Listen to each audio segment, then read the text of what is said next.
The day Isabella Laurent realized that all her billions could not buy a miracle was the day the world went silent. The hospital room smelled of antiseptic and shattered dreams. Machines hummed, screens flickered. And in the middle of it all lay her newborn twins, Oliver and Owen, their tiny bodies still, their eyes open but unfocused, their cries absent. Doctors moved carefully around her, speaking in gentle tones that felt like knives. Words like neurological damage, a severe paralysis, and unlikely to speak echoed in her mind long after the room emptied. She was the most powerful woman in the city, a self-made billionaire whose tech empire spanned continents. Yet in that sterile room, she was just a mother watching her future collapse. If you believe in kindness, second chances, and the quiet miracles that come from unexpected places, take a moment right now to like this video, share it with someone who needs hope, comment your thoughts, and subscribe to the channel. Stories like this remind us that sometimes the smallest acts change everything. For the next 3 years, Isabella lived in a world divided in two. On one side was the glittering skyline of her success, boardrooms, private jets, charity galas, and magazine covers calling her the Iron Queen of innovation. On the other side was a nursery filled with adaptive equipment, wheelchairs custom-built for toddlers, and shelves lined with therapy manuals. Oliver and Owen could not move their legs. Their arms responded only slightly. Their mouths formed no words. Doctors said their cognitive development was uncertain. Some specialists advised Isabella to prepare for a lifetime of total dependency, but Isabella refused to surrender. She hired the best neurologists from Switzerland, speech therapists from Japan, rehabilitation experts from the United States. She converted an entire wing of her mansion into a therapy center. Every morning before sunrise, she would sit on the nursery floor in silk pajamas, holding her son's small hands, whispering stories about courage and strength into ears that gave no sign they understood. Yet the hardest part was not the silence. It was the doubt. The doubt that crept in when a therapist gently shook their head. The doubt that whispered that perhaps love was not enough. Isabella had built her empire by solving impossible problems. But this was not a market to dominate or a competitor to outmaneuver. This was biology, fate, something money could not intimidate. The mansion itself became a strange symbol of her life, beautiful and vast, yet echoing. Staff moved quietly through its marble corridors. Among them was a janitor named Daniel Ruiz. He had been hired through a facility management company that handled cleaning and maintenance for several of Isabella's properties. To Isabella, at first, he was invisible, just another uniformed employee who came after hours, wiping polished floors and emptying bins. Daniel was in his late 30s, with tired eyes and hands rough from years of labor. Few people knew that he had once studied physical therapy in college before dropping out to support his ill mother. Life had not offered him the same opportunities Isabella had seized. Now he worked long shifts to provide for his young daughter, who lived with his sister in a small apartment across town. One rainy evening, Isabella stayed late in the therapy wing after dismissing the specialists early. She felt hollow.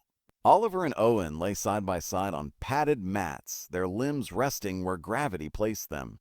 She was kneeling between them, fighting back tears when she heard faint music drifting down the hallway. It was not classical music or the structured rhythm of therapy sessions. It was soft, rhythmic humming, warm, almost playful. She stepped into the corridor and saw Daniel at the far end, pushing a cleaning cart. But he was not just cleaning. He was moving slowly, swaying slightly to the rhythm of his humming.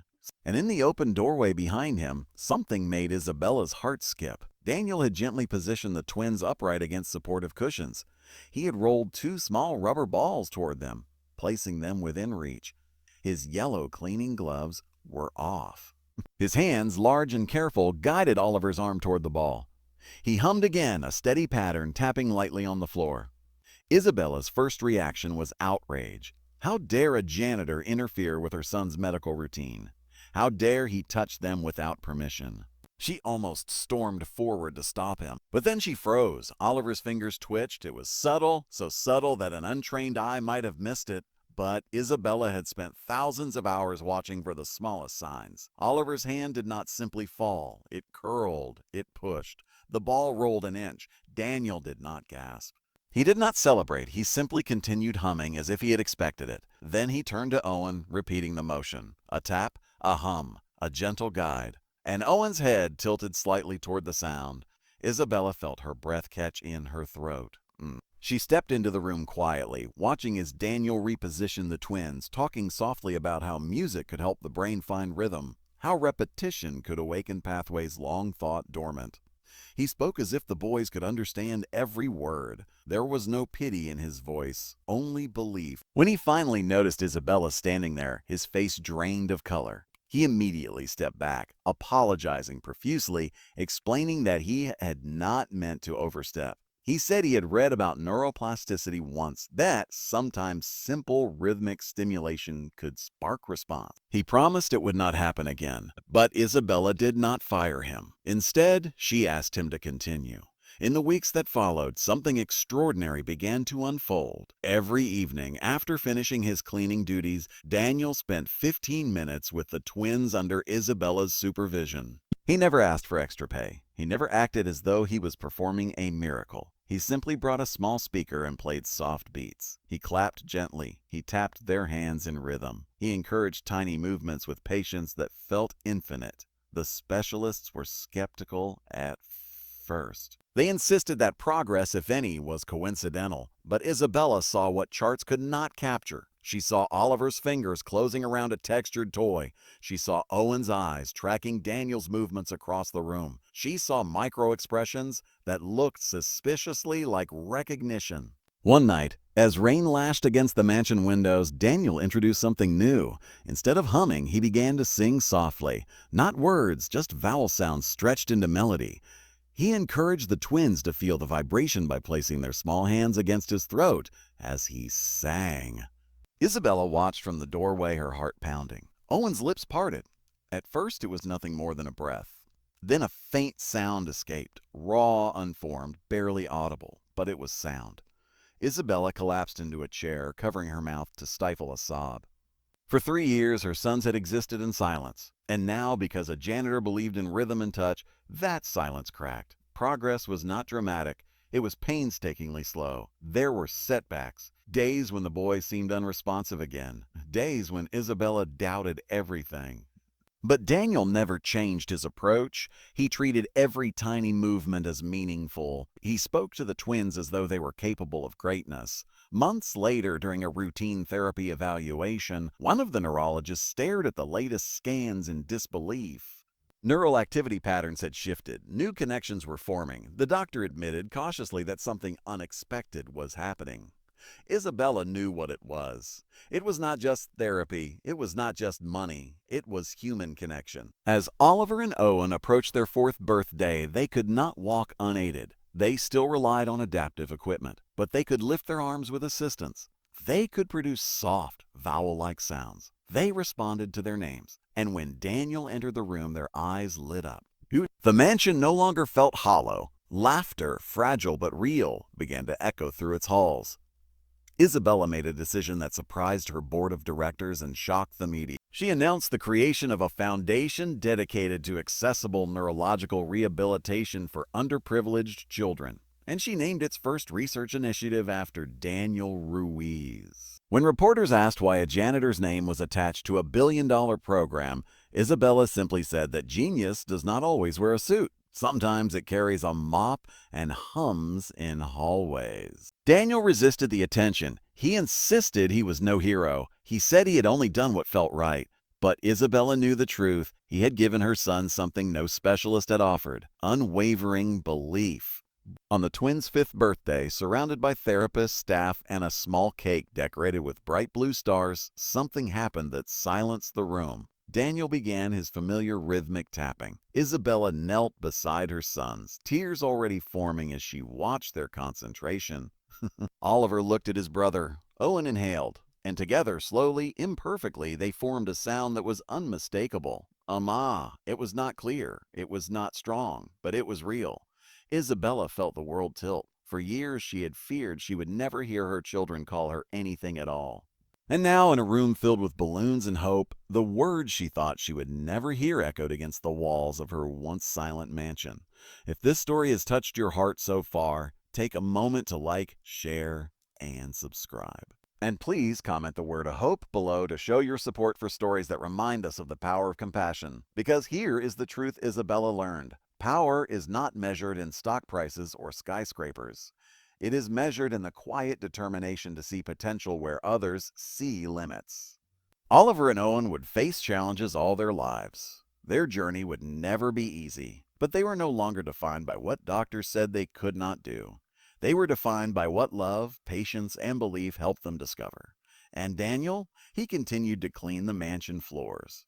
But now, when he walked those marble halls, he did so knowing that sometimes the smallest voice, a hum in a hallway, can awaken miracles. Isabella often sat by the nursery window at night, watching her sons sleep. She no longer saw tragedy, she saw resilience. She saw two little boys who had taught a billionaire that the greatest investment she would ever make was not in technology, but in people. Because in the end, it was not wealth that changed everything. It was kindness. The first time the twins said "Mama," the world did not explode into fireworks or applause. It simply grew still. Isabella Laurent would later say that the silence after that fragile word was louder than any standing ovation she had ever received in a boardroom. The neurologists stared at one another. The therapists held their breath. Daniel stood frozen near the wall, his hands trembling slightly, as if afraid that even the air might take the moment away. And then Isabella broke. Not the polished, composed billionaire the world knew, but the mother who had spent 5 years fighting a war no one could see. She fell to her knees in front of Oliver and Owen, pressing her forehead gently against theirs, tears slipping freely down her cheeks. For years she had carried strength like armor. That day she allowed herself to feel the miracle without protection. But miracles, she would soon learn, do not end battles. They begin new ones. News of the twins' progress spread quickly after Isabella's foundation announced early findings about rhythm-based neurological stimulation. Media outlets called it groundbreaking. Investors saw opportunity. Medical journals debated methodology. Suddenly, Isabella's private journey became public conversation. Some praised her. Others accused her of exploiting her son's condition for corporate branding. Critics questioned Daniel's credentials. How could a janitor with unfinished studies inspire neurological breakthroughs? Was it science or coincidence dressed up as hope? The noise grew loud, and inside the mansion, Oliver and Owen felt it. Children, even those who struggle to speak, sensed tension. Therapy sessions became more clinical as visiting researchers observed. Cameras appeared for documentary interviews. The once intimate rhythm sessions started to feel like performances. Daniel grew quieter. He worried that the purity of what they had built was being overshadowed by expectation. One evening, after a particularly invasive day of filming, the twins were unusually unresponsive. Their eyes wandered. Their hands lay limp. Isabella felt panic creeping back into her chest. The old familiar fear that progress could vanish as mysteriously as it had appeared. She dismissed the crew. She ordered the house cleared of visitors. And she sat alone in the dim nursery, listening to the faint hum of the air conditioning. For the first time in months, doubt returned like an unwelcome guest. Had she pushed too hard? Had ambition contaminated healing? Daniel stood quietly at the doorway, unsure whether to enter. He had watched Isabella transform from guarded employer to vulnerable mother, and he respected the boundary of her silence. But something in the room felt fragile, as though one wrong move could undo everything. Instead of speaking, he walked in softly and turned off the overhead lights. Only the warm glow of a small lamp remained. He removed his work gloves and sat cross-legged on the floor, just as he had years earlier when no one was watching. He began to hum. Not for cameras, not for recognition, not for recognition, not for research, just for them. The melody was slower than usual, softer. It filled the room gently, wrapping around the twins like a blanket. He tapped the floor lightly in rhythm. He did not look at Isabella. He did not look at any device or chart. His focus was entirely on Oliver and Owen. Minutes passed. Then Oliver's fingers twitched. Owen's eyes shifted toward the sound. Isabella exhaled a breath she didn't realize she was holding. In that dim light, stripped of spectacle, she remembered what had started it all. Not funding, not strategy, but presence. From that night forward, she made a radical decision. She withdrew from several public appearances. She reduced media access. She instructed her foundation to prioritize substance over headlines. Healing would not be rushed for publicity. Her sons were not case studies. They were children. The backlash was immediate. Investors questioned her leadership focus. Board members warned that scaling back visibility could weaken the foundation's influence. But Isabella had built her empire by trusting instinct, and her instinct told her that love could not thrive under constant scrutiny. As months passed, progress stabilized again. Oliver developed stronger upper body control. With adaptive support, he could sit upright without assistance for short periods. Owen's vocalizations expanded beyond vowel sounds. He began producing soft consonants. The word "e-mama" grew clearer. Sometimes, if Daniel's rhythm sessions were particularly energetic, a faint would follow, though Daniel always pretended not to notice, unwilling to shift attention from Isabella. The greatest transformation, however, was not neurological. It was emotional. The twins began to laugh. It started as breathy bursts, quiet and uneven. But soon the nursery filled with giggles whenever Daniel exaggerated his claps or Isabella pretended to lose balance dramatically. The mansion, once echoing with silence, now carried sound that money could never purchase. Meanwhile, Daniel's own life was shifting. The foundation quietly offered to fund the completion of his physical therapy degree. At first, he refused, insisting he had done nothing extraordinary. But Isabella framed it differently. She told him that his gift was not janitorial work. It was understanding the human nervous system not just as anatomy, but as potential. She wanted that potential to reach children beyond her own sons. Reluctantly, and with humble gratitude, Daniel enrolled in evening classes. Balancing work, study, and fatherhood exhausted him. There were nights he fell asleep over textbooks. Mornings he arrived at the mansion with dark circles under his eyes. Yet when he entered the twins' therapy room, energy returned to him. Their progress fueled his determination. One afternoon, during a small private evaluation session, a visiting neurologist conducted a new assessment using advanced imaging. The scans revealed something remarkable. The twins' brains were forming alternative neural pathways to compensate for damaged regions. The doctor explained that while their original motor circuits remained impaired, new networks were gradually assuming partial function. In simple terms, their brains were rewriting themselves. Isabella listened carefully. She understood innovation. She understood systems adapting under pressure. But seeing that principle inside her children felt sacred. Later that evening, she walked through the mansion alone, reflecting on how far they had come. She paused near the grand staircase where years earlier she had once stood staring at the vast emptiness of her success. Now she imagined future possibilities, wheelchairs racing down accessible ramps, speech devices amplifying brave little voices, foundations expanding globally. But more than that, she imagined Oliver and Owen growing up not as symbols of tragedy, but as examples of resilience.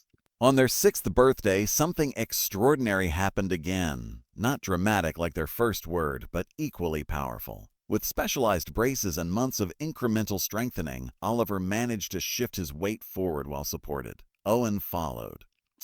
With Isabella and Daniel on either side, both boys took one assisted step. Just one, but it was enough to bring Isabella to tears once more. She realized then that healing is rarely a sudden leap. It is 1,000 invisible efforts culminating in one visible moment.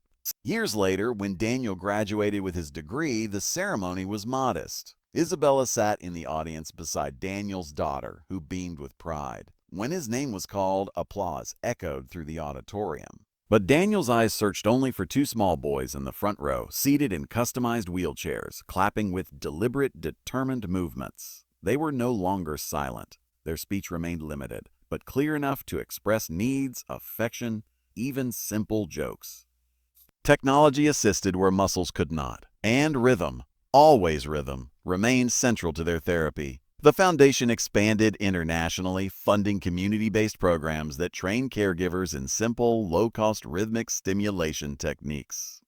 Hospitals that once dismissed the approach began incorporating it into rehabilitation plans. Research papers cited the Laurent Initiative. Daniel co-authored studies, though he never allowed his name to overshadow the mission. As for Isabella, she changed in ways the world barely noticed. She still led her company, she still commanded boardrooms, but the steel in her voice softened when she spoke about disability rights. She redirected corporate profits toward inclusive infrastructure. She mandated accessible design in every building her company constructed. Power, she had learned, meant nothing if it excluded the vulnerable. One quiet evening, long after the media frenzy had faded and the foundation had become a respected institution, Isabella sat once again by the nursery window, though the room had evolved into a vibrant therapy space filled with adaptive tools and artwork created by the twins. Sometimes, when life takes away the future you imagined, it quietly prepares a greater one, built not on perfection but on perseverance. The silence that once haunted her mansion had transformed into music, and that music began with a single hum.